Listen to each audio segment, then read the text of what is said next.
Hello guys, welcome back to the channel and welcome back to my 606 project, and today we're going over the updates on what's actually happened and why it's still not running and what's still left to do. So it still doesn't run properly. It ran up 5 months ago, that was fine. We decided to run it up again maybe, let's say about 3 months ago, and we had the issue of, obviously we can't let it get too hot, so we're running a hose pipe through it, which is good enough, but it's not quite. So we were running it up and we turned it off. I thought I had the oil draining back to the turbo, which is obviously what you'd like to hear, but it turned out there was diesel bubbling up all out of one of the injector ports. So that was the case of the new injector seals, and now it doesn't run better, it almost runs worse. But that is, I think, due to air in the system, so we'll get all that out. And if not, it's time for an injector pop test, and we'll worry about that later.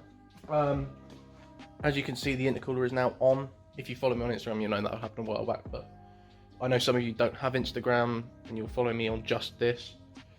So radiator's in, that's all plumbed in now. All the pipe work is actually attached. I just need to get some clamps for it. Intercooler's in, pipe work needs to be done on that. So we're going to get round to that this weekend. As there's the option to do that, and I'm going to take that option because I need help. I don't know everything about welding. I don't know everything about everything to do with this. So a lot of people seem to think I'm an expert. I am definitely not an expert. I have sort of been winging this and asking a lot of questions on forums and just praying and hoping for the best. And so far it's worked-ish. Some of it definitely hasn't, but we'll get to the other bits when we come to it. So yeah, I'm getting somebody to do the aluminium welding on the intercooler to make pipe work sort of work better, and almost make it a bit more seamless between here and up into the arch. What else has gone on? I've redone all the wiring in the headlights because, quite honestly, if you follow me on Instagram, you'd have seen yesterday that all of this wiring was connected to a chocolate block of like 12 different things, and we don't like that. We don't like doggy wiring. It's not okay. It's not okay. What else have we done? In here, there is a heat matrix pipe just in there that runs along the block. There is an option to buy one, but it's £160. And for a 290 degree bends and a straight bit and some silicone pipe, I am not doing that.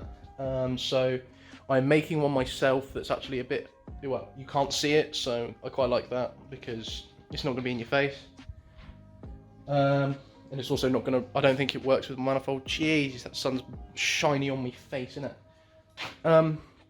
What else have we got? Inlet's back on. I don't think that was on last time when you saw it. So yeah, that shouldn't have to come off anymore unless we're setting the throttle, which it might have to then. Heater box, that's been painted, rebuilt, stickered. It looks quite pretty now. And that's pretty much it for the engine bay. Brake lines still aren't in, but we now have the kit from Pioneer 4x4. I say I have the kit from Pioneer 4x4 that's currently going on. But I snapped the brackets, so I'm waiting on some new brackets to turn up. I could make them myself, but it's so much easier, and it's only £4 for a bracket. So the amount of time it would take to make a bracket versus how much it's going to cost me, it's a no-brainer really. But yeah, here's the kit from Pioneer. It's a full kit. Literally every line it will replace on your truck completely. Like, you need the bias valve, which is a 90 option, because obviously it's quite short, but under hard braking these have a habit of locking up, so especially if you've got a rear disc conversion. So if you get a bias valve, brake issues no more. Whilst we're in the back here, I've made myself a little panel to go over here, which looks quite nice, I think. It's quite simple. I'll probably get it powder coated at some point. I keep turning towards the window, it's really not a good idea. But yeah, I'll get that powder coated at some point and make it into like a little drop down table so I can put like a, I don't know, a camping stove or something like that on it for when we go to the old events and I'm sleeping in the back of the ute. What else has gone on? Oh, we'll go around this side. Got to squeeze through here. No, we don't have to squeeze through here because I've moved the ladder now. That's in. Into the front of the truck, and we can have a look in it. Will the door open far enough to get my fat ass in it? There we go. So I'm going to spin the camera around and we're going to have a look. So, in the front of the truck, we now have new binnacle from Raptor Engineering, and the new dash piece. This bit and this piece is now metal, which is really nice because the plastic one is awful. Next, we also have the Raptor Dash, but that's been in here since I bought the truck and before I even pulled the engine out. But now we have full working gauges with base mounts, thanks to Matt. CB radio's in properly, wired in, it works. New radio, which is Bluetooth, unlike the aux lead one I had previously. All the switches are in, they're not attached to anything yet because I haven't actually got anything to add to it.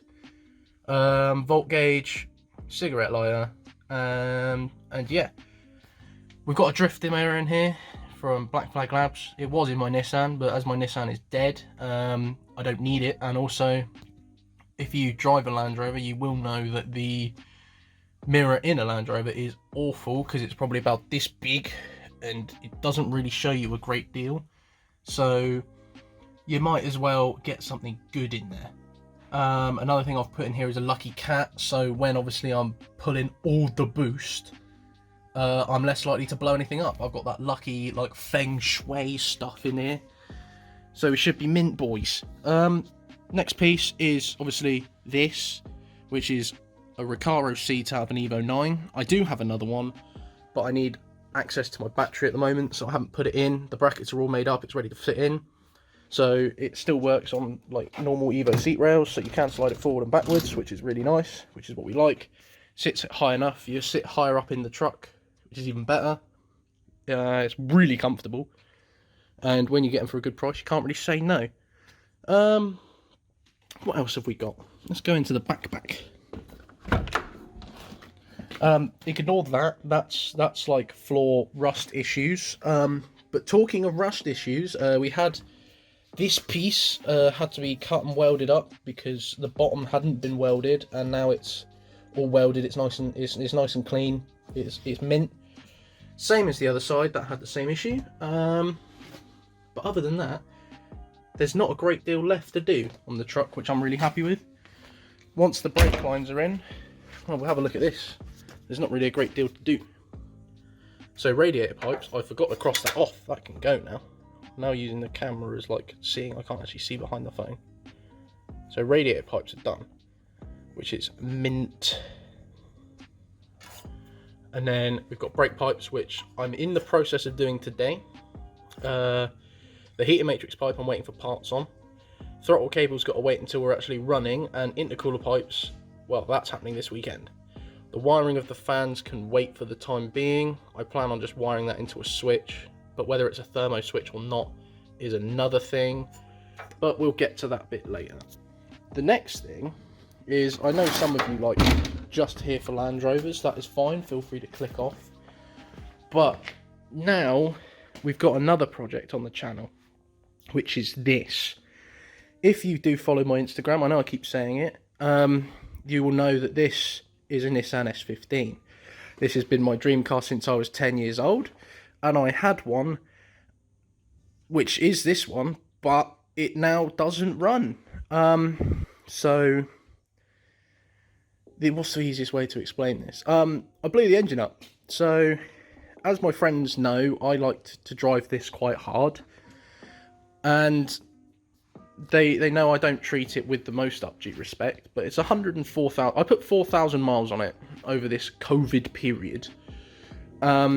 So from, I think it was about just after May, I think it was 1st of May, I got this MOT'd, and I must have blown it up about 4 months later. It's done 104,000 miles. It's currently being used as a storage lot. I've literally pulled out all of this. There was a mat. That mat was in there. All of the Land Rover bits. But yeah, so I blew the head gasket on it when I was driving home from work, believe it or not. And I pulled the engine apart, pulled it out, put it on a stand, started pulling it apart myself. Then another day I had John and Alex come round, give me a hand with pulling other bits off, like the exhaust manifold, inlet manifold, hot side, cold side, all that sort of stuff, and we got to the point where we could pull the head off. I pulled the head off, and if you don't know a great deal about engines, you'll in your bores, you're supposed to have a nice sharp edge. You're not supposed to have like any rounded edges. I'll insert a picture about here, maybe overlay the video with what the bores looked like.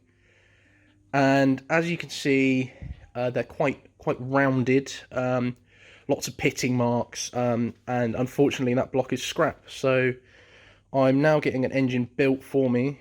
I've got to accrue the funds to buy an engine from DY Engine Services in Somerset, which are one of the best builders of engines in the country. And at the same time, I'm getting the fuse box relocated by XDR Motors when they get a slot, because they are absolutely rammed at the moment when it comes to vehicle building stuff. ABS delete kit is going in, so that will make it nice and clean, because the ABS delete that's been on it currently is, I think the correct term is utter dog shit.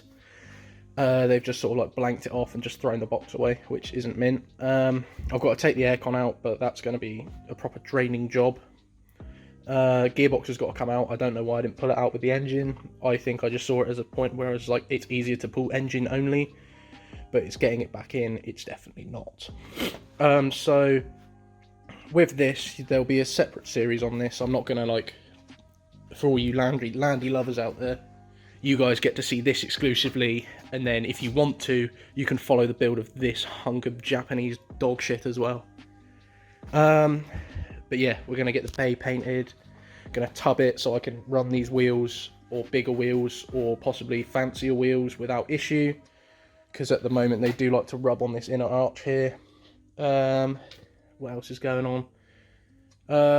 We're going to change the colour completely, and mainly the engine bay colour at the moment, but we'll keep that a secret, because that's what people on the Instagrams like. And the whole car's going to go a different colour, and I'm going to change it up a little bit. I've got some fancy new parts to go in there in the interior, and yeah, I'd say that's enough talk about my JDM thing and this thing. If you don't follow me already on Instagram, I'll put the @ up here if you want to follow this, because you're more likely going to get updates on this and that a lot quicker, should I say, than you would on YouTube, because I just don't ever have the motivation to pick up the camera and talk to myself. But we'll get there eventually. It's a strong learning curve on YouTube.